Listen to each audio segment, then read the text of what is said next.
Hello Jets, it's me again, back with another video to offer advice for those coming into the program. Now this is for Jets that are not officially shortlisted, waitlisted, whatever yet. So if you're looking for help while you're in Japan, this is not the video. This is before they go to Japan. Today was actually supposed to be the day I moved to my city, signed my contract on my apartment, signed my contract for my school, and officially become a resident of Japan. However, you can see I'm not in Japan. You can still see part of my luggage back there. And my suitcases are over here. They are no longer on the bed. They're next to me on the floor. Yes, all of my luggage is orange. No, it is not my favorite color. It just all happens to be orange. That backpack was from when I was on swim team in school, and when I ordered suitcases, green and orange were the only options. Now the green looked pretty bright, but the orange looked darker. But it came in traffic cone orange, which is not what I was expecting, but we embraced it, and I guess now I'll never lose my luggage, and I guess I'll always know it's mine. I'll always make a statement when I walk into a place.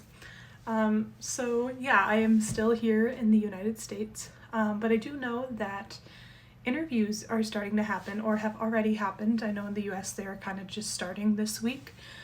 So I'm going to offer some knowledge for those who are interviewing, so when the results come out, they know what to expect.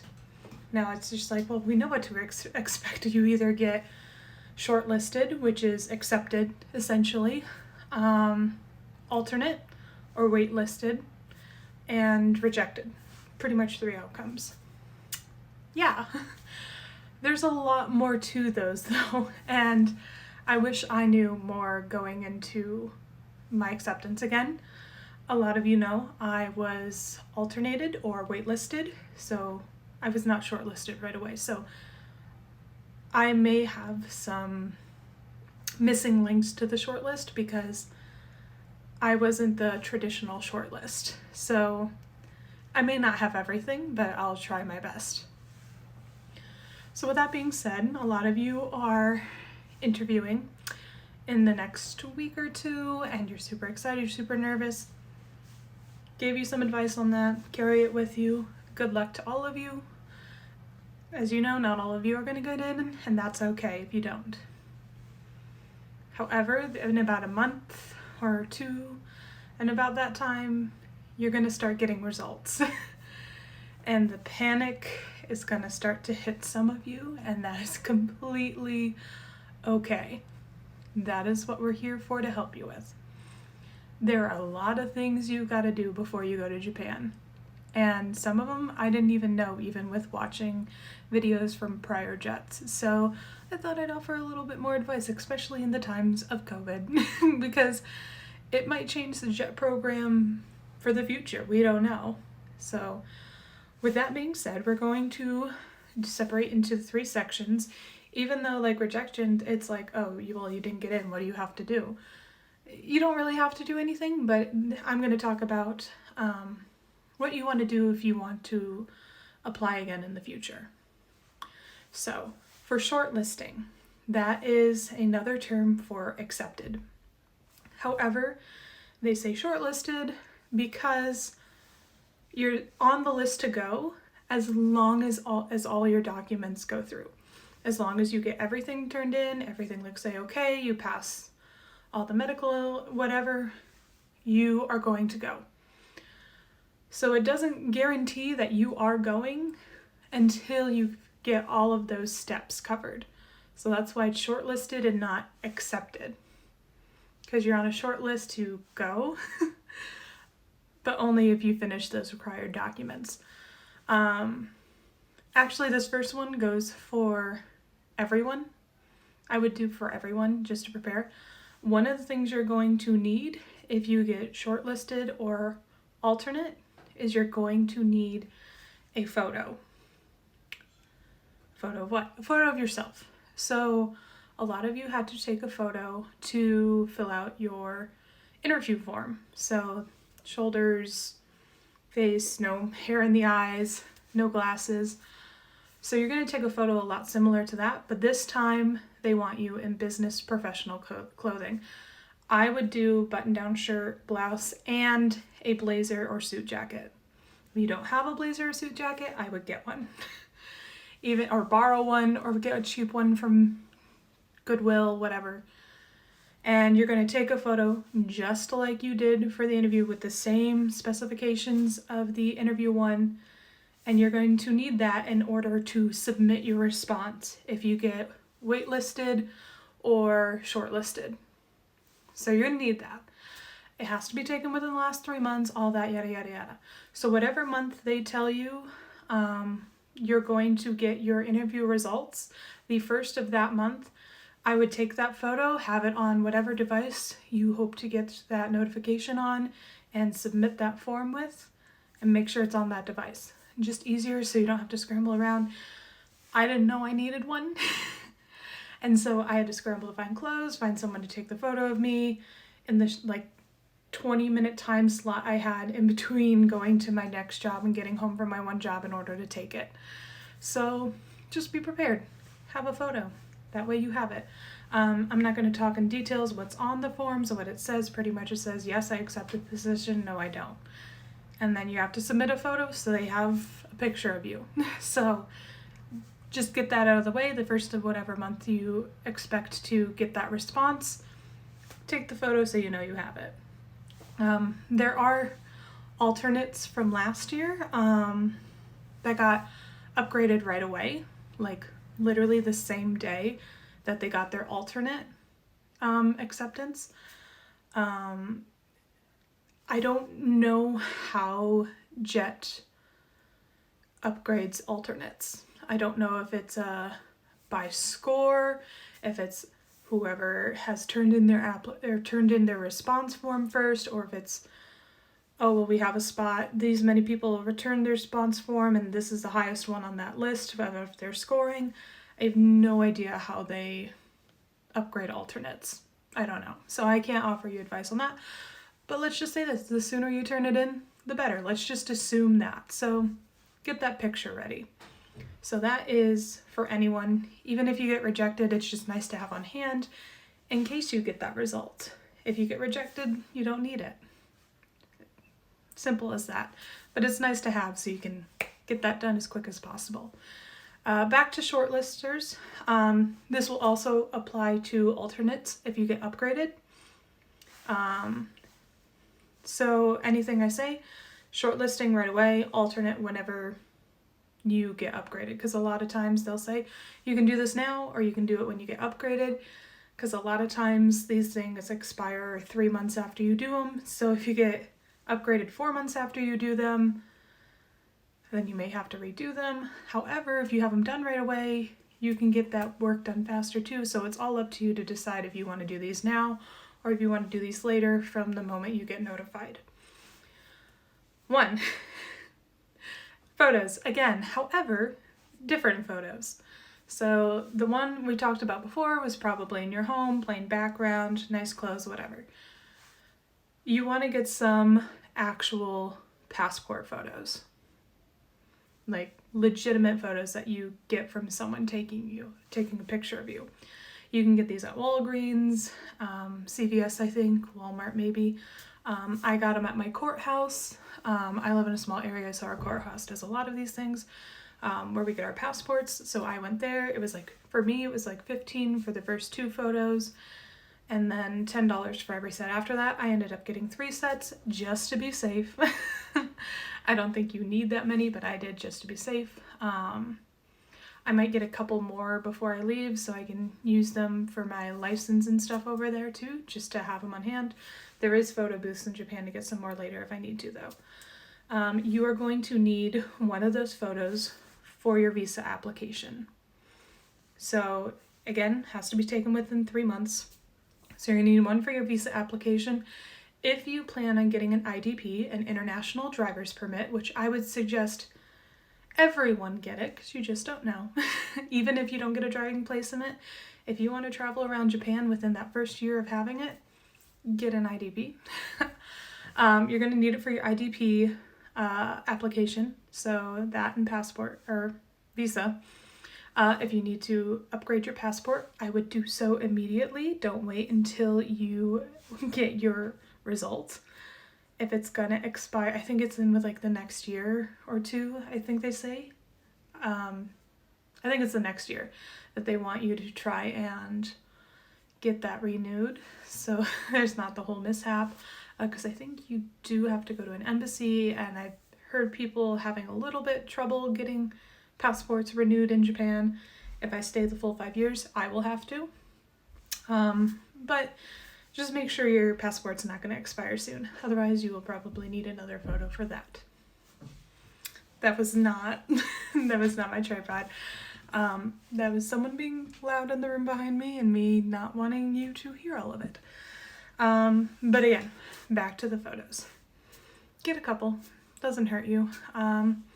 If you do have a driving placement, maybe get some like the week before you leave. That way you are at least covered the first 3 months in case you take the driving test in any of those, because you're going to need a couple of passport photos for your application for the driving exam. So it's nice to have a couple on you. Again, they have to be taken within the last 3 months.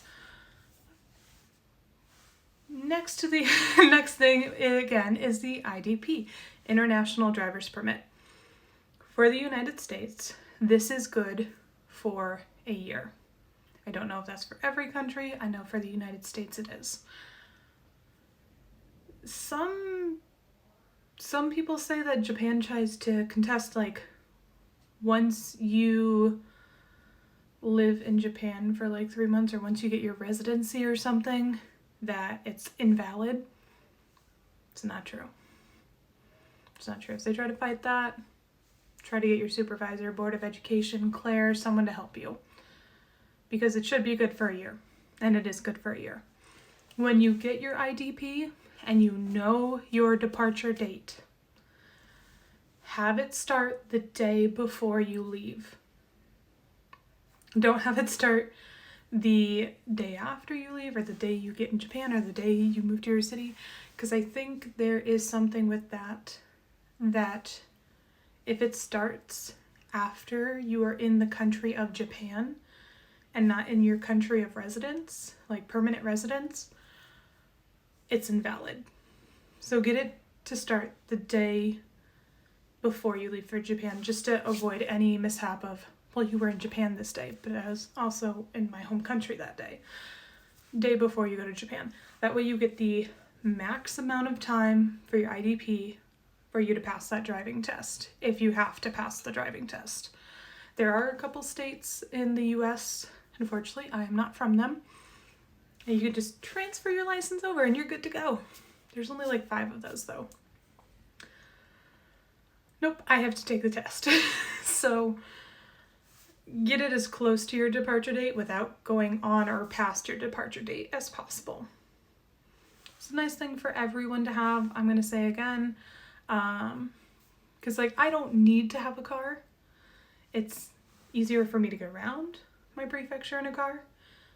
You can see a lot more things with a car in Japan. Like, of course, they have a lot of trains and bus systems, and public transport is great, but there are some things you miss out with driving. And if you're only going to be in Japan for a year, which you may intend on staying longer, but once you get there, decide you're only going to be there for a year, you want to experience that year as much as possible. So why not have an IDP? They're only like $20.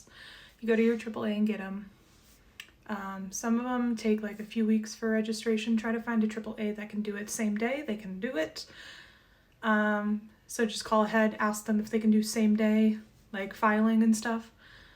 That way you have that opportunity. If you don't end up using it, that's fine. You wasted $20, but at least you had the opportunity to use a car if you wanted to. Simple as that.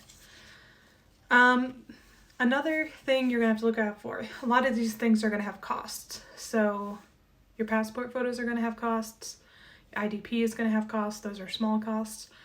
One of the bigger costs is gonna be your doctor visit. So you have to fill out another form of health. I did not realize this when I got upgraded and they sent me like, here are the things you have to have. So I had to fill out a certificate of health for the application process for, mental health, other illnesses that have happened in the last 5 years or whatever. You have another one you have to fill out when you get accepted, and I didn't understand that. And luckily, my consulate, the woman at my consulate was like, you do realize this is a separate thing, right? You haven't given this to me yet. And I was like, no, I didn't realize that. So there's another form. It has to be filled out by, I think it's a MD, and then there's another one that I don't remember the abbreviation for, that's like kind of like the same hierarchy as that. It can't be a nurse practitioner or anything. It has to be someone with a doctorate, who is a doctor.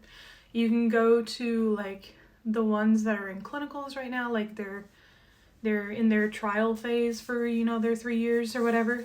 Those are totally fine.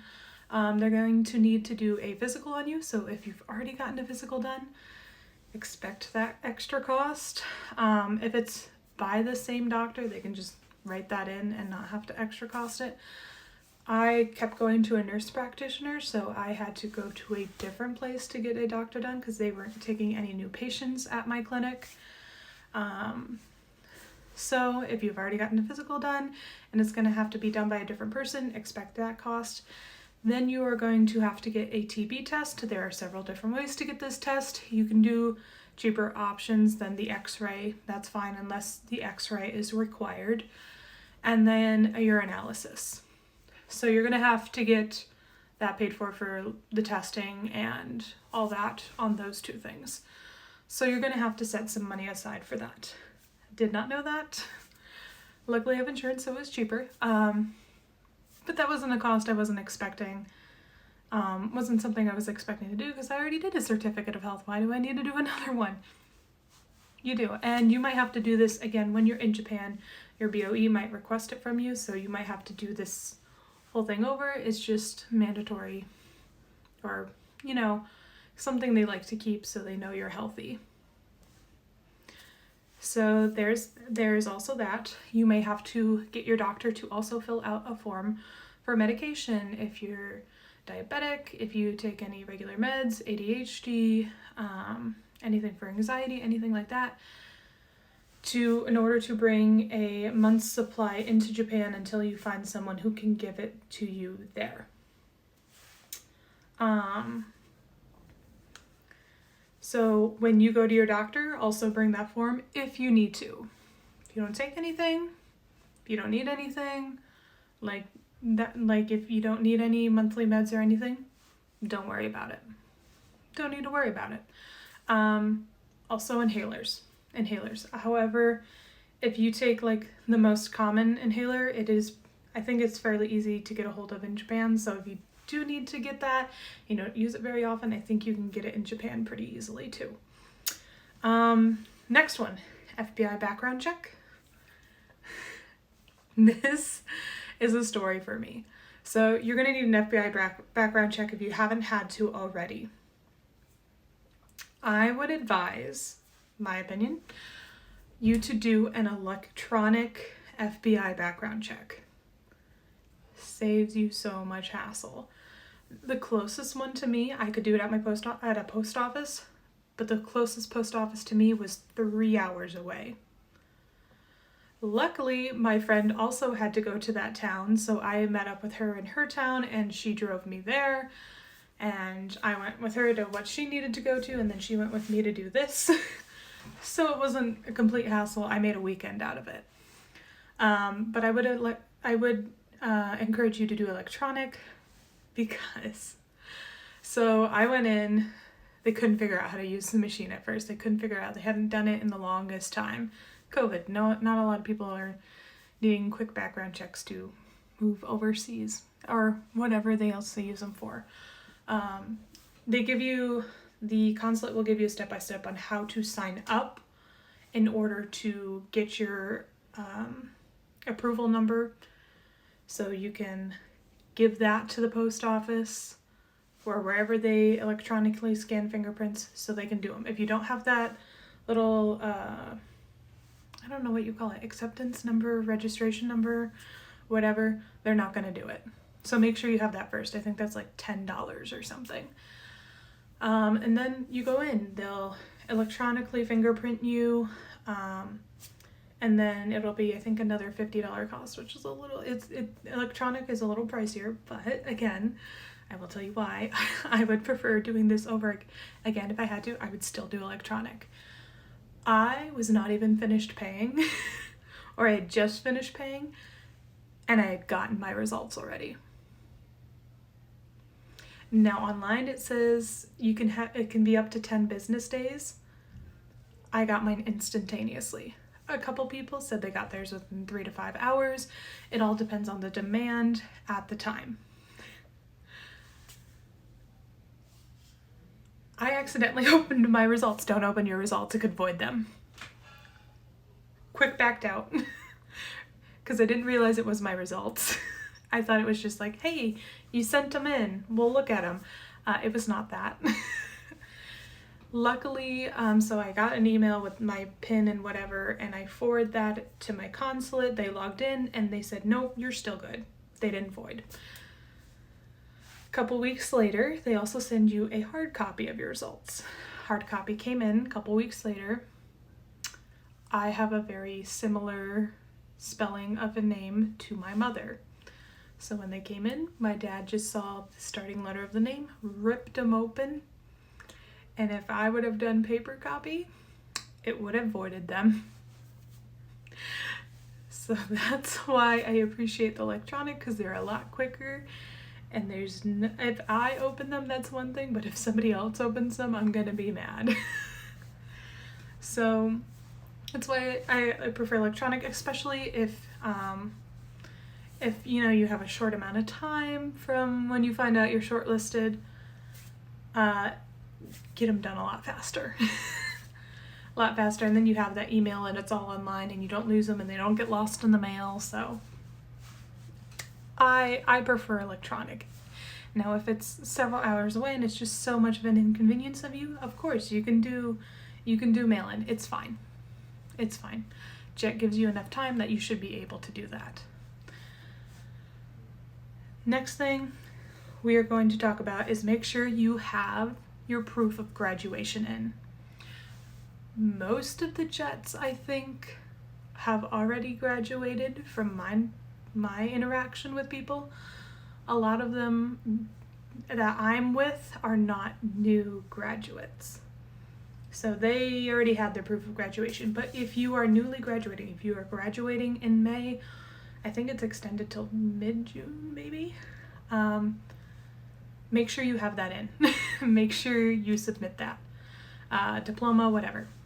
Make sure you submit that. Otherwise, that's gonna make you lose your spot. There's also a shot that you can get before you go to Japan.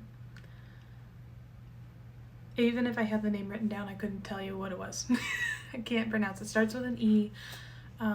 If you talk to your doctor, it's to help with the mosquitoes over there during the summer.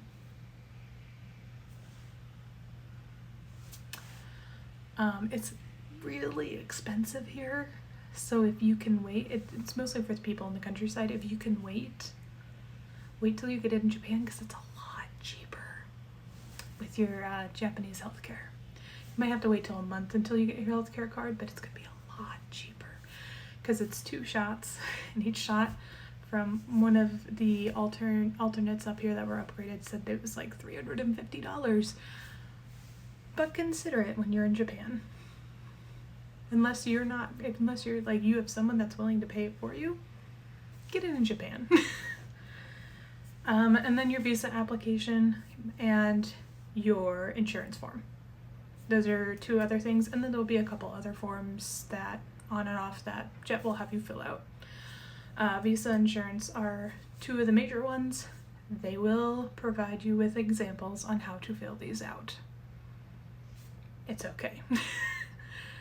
They will help you fill these out.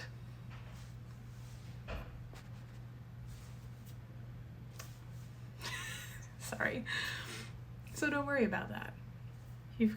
So after you get those 2 forms and everything else in this list and whatever other forms they send you, I think you should be good to go. Alternates, pretty much the same thing. When you get upgraded, or if you get upgraded, that whole list. A couple things you can do in the time alternates while you're waiting. If you don't get upgraded, do you plan on applying to the program next year? If not, at least do something with your time productive. So if you do get upgraded, they'll say, what did you do while you were waiting? You have something to say. If you don't get upgraded and you want to apply next year, work on your Japanese, learn about the culture, find things you can do to teach in the classroom, both in elementary, middle school, and high school, so you at least come in with some knowledge. Learn how to lesson plan if you don't know how to lesson plan. Research other jets and what they're doing at their schools to at least come in so you're not overwhelmed with the position. Keep learning about jet, keep learning about Japan. And that goes for people who are rejected as well. If you get rejected, do you plan on applying again? If not, you're free to live your life. I mean, I hope you still get to go to Japan someday. I hope there's still that passion for you. I hope that this rejection hasn't disheartened you immensely from visiting the country or exploring the world, or maybe even finding another place to teach if that's your passion for it. If you plan on applying again next year, don't sit around and wait for the application. Learn Japanese. Immerse yourself in the culture in the way you can where you live. So if there is festivals, if there are celebrations, research it. See if there's any around you. Go to them. You can't just submit the same application next year and expect a different result. Well, I got an interview this week. I just need to interview better. If you do happen to get an interview next year with the same application, they're going to ask you, I see you applied last year. They're not going to see your last year application, but they can tell that you applied last year. What did you do in between last year and this year? How have you learned about Japan in the last year? I can't guarantee that these questions will be asked, but it'd be nice for you to bulk up your application for next year. Goes for alternates too. If you don't get upgraded, if you want to go on the program, still find something to immerse yourself more with what you have. So pretty much with this video, you're either shortlisted, you'll be an alternate and upgraded, and so you'll fall into that shortlisted. You'll be an alternate, waitlisted and not upgraded, and rejected. So you'll be alternate, not waitlisted, not want to try out again, same as rejected, not want to try out again, or waitlisted, want to try out again, rejected, try out again. There's pretty much 3 different paths you could end up with here. There's 6 different outcomes, but 3 different paths. Kind of-ish. You go now, you hopefully go later, you don't go at all.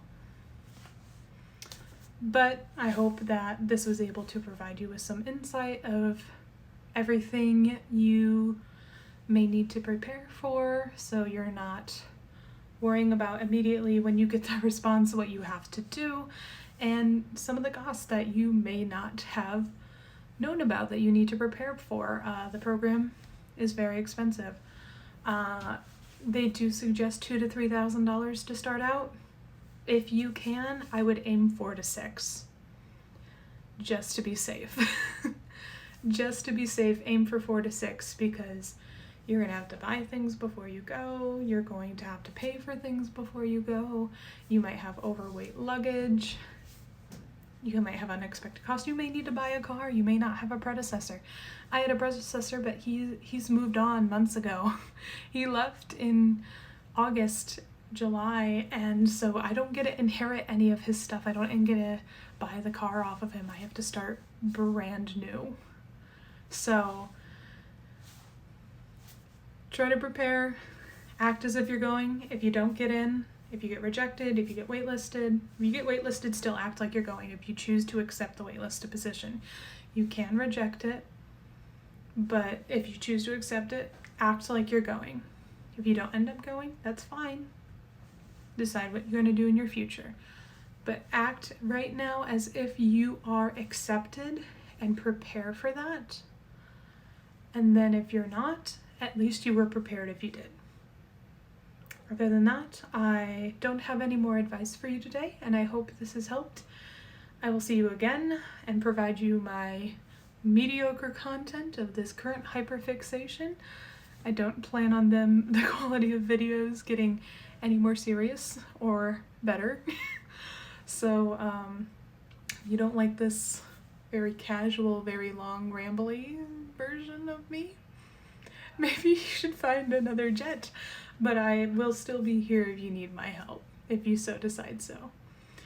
So with that being said, I hope you all have a good night and good luck on your interviews coming up, or good luck, I guess, if you've already done them. And I hope to see you all in the program.